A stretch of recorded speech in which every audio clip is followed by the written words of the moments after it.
Quando se fala no intercâmbio entre você e a realidade, é claro que o mínimo de gordura é o ideal. Menos aqui é especialmente mais. Quando se fala em mídia, é exatamente disso que se trata, em um mediador. Você está colocando alguém, como você não pode estar em todos os locais para acompanhar a realidade completamente, tanto quanto você, queira, precise, que alguma razão há para você sequer se fazer esse questionamento, dado que, sendo o seu caso, você se condenar à ignorância ou à estupidez, você não iria operar essa indagação, correto? Se você estivesse voluntariamente bovinificado, fazer-se bovino, você não iria se conseguir com isso. Não se preocuparia em haver ou não quem alterasse, quem distorcesse, quem lhe sabotasse a lucidez da vontade sobre a realidade, ok? Então, se você se tem intrigado com isso, é porque a sua liberdade é algo que te intriga, é algo com o que você se questiona. Porque se você alterar a realidade percebida por alguém, imediatamente você sabota as operações de liberdade dessa pessoa, desse indivíduo, dessa vontade, correto? Porque ele imagina que está agindo em um certo sentido, em uma certa direção.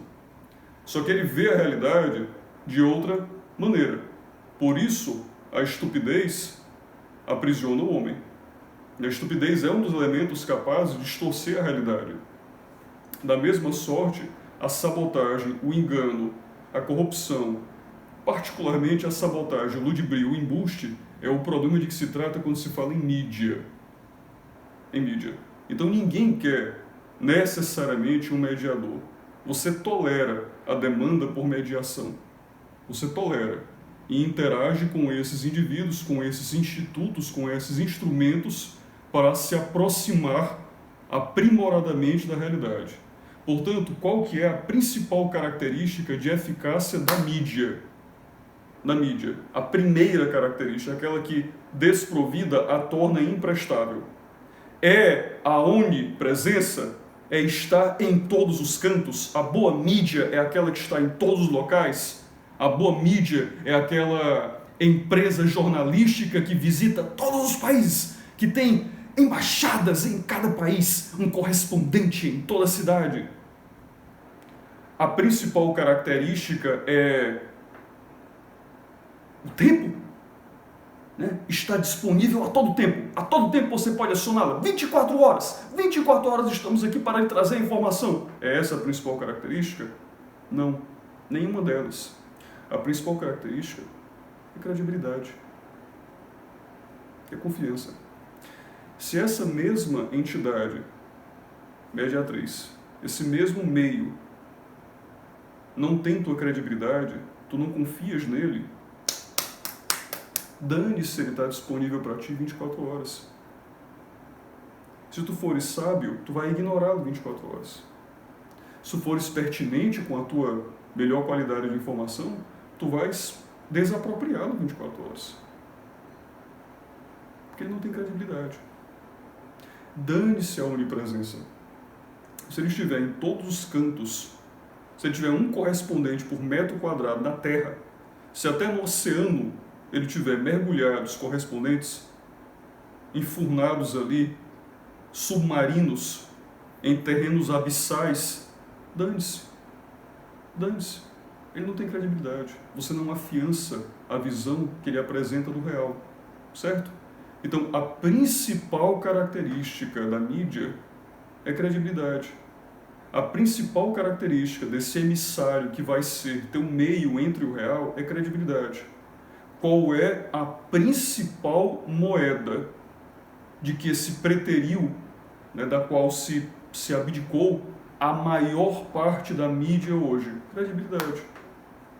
Hoje o que você observa é uma fragilidade argumentativa, uma incorrência constante em hipocrisia que flagela completamente qualquer lastro de credibilidade na mídia tradicional particularmente. O que concede credibilidade a alguém? Consistência lógica é um bom caminho. Então você precisa ter domínio da expressão qualificada. Você não pode dizer e fazer diferente. Faço o que eu digo, mas não faço o que eu faço. Isto sabota a credibilidade. O que mais você não pode fazer? Você não pode ser um à frente, ser outro no armário. Falsidade. Falsidade sabota a credibilidade. Todo fedor de embuste e ludibrio sabota a credibilidade. Não é um mistério isso. Como que você angaria credibilidade? Você angaria credibilidade sendo percebido como verdadeiro. E como que você é percebido como verdadeiro? Senhoras e senhores, mistério revelado. O melhor argumento. Você precisa apresentar a sua tese com solidez. Se a sua tese é argumentada consistentemente, você detém credibilidade. Por isso, diversas vezes eu já descrevi esse nosso tempo em que, através das novas mídias sociais, nas novas plataformas, YouTube, redes sociais, etc., todas as plataformas, né, mesmo as menos conhecidas, BitChute, Minds, etc., todas essas plataformas, as novíssimas plataformas, a Dark Web, né, Intellectual Dark Web, ou a chamada Nova Web, né, essas mídias que eu citei, YouTube, Instagram e companhia, ou mesmo essas que já são, na verdade, massificadas, né, Facebook, Google, etc. Isso hoje em dia já é massificado. As antigas mídias, contudo, foram questionadas pela presença de plataforma destas novas mídias. E elas se tornaram preguiçosas. Tem muita gente preocupada reavivando esse tema, né, com a aproximação entre o Estado, de certa sorte, entre o Estado e mídia, né, ou uma explicitude da aproximação entre Estado e mídia, conforme o Ministério das Comunicações é recriado, certo? Isso é absolutamente secundário. O Estado é um operador por excelência de poder.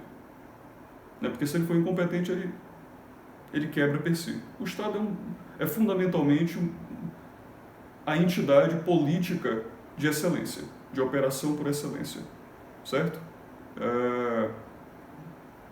Seja como você veja você como veja o Estado, independente de tanto. Independente de como você veja o Estado, ele fundamentalmente é esse operador de poder. Né? Um operador de poder que se quer, inclusive, possível sendo, monopolizando o poder. É óbvio que o Estado sempre se fará atento às formas de intermediação perceptiva, porque elas podem facilmente permitir cooptação, corrupção da vontade, óbvio. Então ela sempre vai ser atrativa porque ela permite o controle da vontade. Se você controla a realidade de alguém, você controla também os caminhos da liberdade dele, certo? Se eu faço com que, se eu pego, por exemplo, uma vontade e coloco ela dentro de uma realidade, automaticamente essa vontade vai operar através da sua percepção diversas decisões, escolhas, mas internas a essa realidade.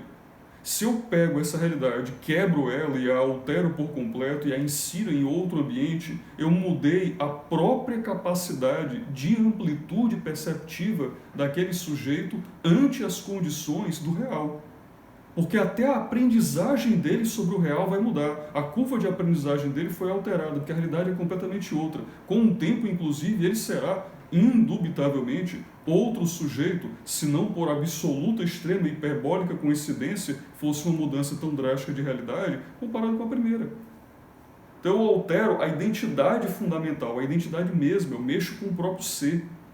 Eu altero o próprio ser, por isso é tão importante o controle da mediação perceptiva do real. Isso aí sempre vai existir. Essa questão é secundária. O mais importante é, ao invés de você se concernir com esses links, né, essas conexões entre poder e lógica, né, entre poder representado pelo Estado e percepção do real representado pela mídia, né, que altere tua intimidade com o real, né, e consigo também, nesse aspecto, no caso você se permita sob estupidez ao interagir com ela, ao conceder credibilidade a quem não merece, certo? Ao conceder credibilidade a quem não merece, você se sabota. Então, essas conexões são muito menos interessantes entre mídia e Estado, muito mais interessantes elas são entre a mídia e você, certo? Entre a mídia e você. Preocupe-se fundamentalmente com o acesso que a realidade tem a você. O seu concernimento é observar, eu estou diante de uma apresentação com excelência de tese. Se eu fosse contestar essas premissas, eu as contestaria com eficácia. Esse é o trabalho do sábio. Esse é o trabalho do sábio. Essa não é a responsabilidade do estúpido. O estúpido não vai ter condição sequer de se aperceber desses elementos. Ele não vai acompanhar o conjunto dessa reflexão. A preocupação do sábio e do justo é educar. Então é trazer essa mensagem, trazer a verdade, né? Apresentar a verdade. Isto resulta a verdade. Isto resulta a verdade. Cautela. Cautela. A primeira característica a ser perquirida, né, inquirida, é credibilidade. É credibilidade. Então, portanto, a primeira pergunta que você deve fazer sempre diante de qualquer espaço que se apresente como mídia, como meio, como mediador do real é: ele merece confiança?